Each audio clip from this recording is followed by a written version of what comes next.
Hello, future professionals. If you've been applying for job after job in Zimbabwe and not getting any response, you are not alone.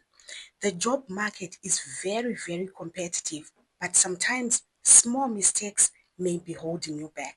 Today, I'll review the top reasons why you may not be getting hired in Zimbabwe and how to fix them. Stay tuned.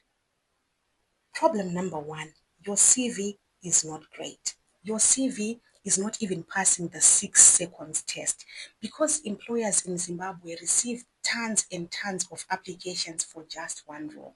Most employers will spend just seconds scanning the CVs. So if your CV is poorly organized, poorly formatted, too long, or missing keywords from the job description, it gets trashed. The fix, keep your CV well organized. Tailor make it using the keywords in the job description. Format it by using a nicer font or nicer font size. Also make sure your key competencies are easy for the employer to see by highlighting them, underlining them, or using italics. Also avoid the long paragraphs and make sure you use bullet points to highlight key competencies in your CV.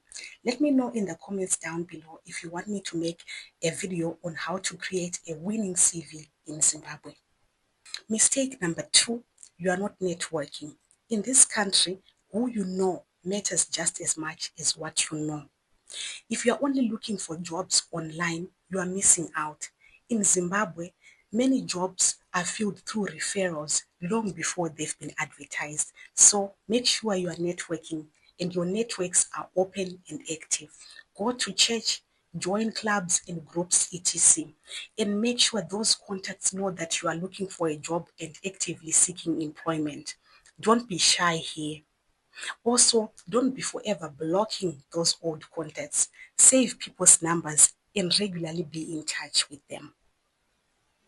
Mistake number three, you are not tailoring your applications. Hey, you can't be using the same old CV and cover letter job after job. For every new job application, you need to tweak your CV and cover letter to make sure they're suitable and relevant for that particular job. If you're too lazy to do that, you may be hurting your own chances. I'll give an example. If you're applying for an accounts clerk role, for example, and you have in your experience worked as a motor mechanic, that part, because it's not relevant, the motor mechanics part, you may need to delete it from your CV. Unless you are applying for an accounts clerk position for a company that works in the motor industry.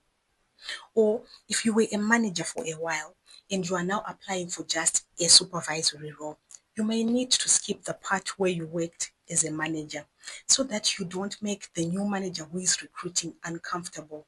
Do I make sense? Problem number four, not following instructions. You know yourself. If the advert says to put job title as heading to an email, then you decide to send your application with no job title. You won't be given a second. Employers receive too many applications for them to decide to deal with someone who fails to follow simple instructions before they've even gotten the job. If the advert clearly states to attach certified copies of this or that, then you decide to send copies that are not certified or not attach copies at all. Better luck at your uncle's company. It's as simple as that. So make sure you take the time to read the advert and follow all the instructions to the dot.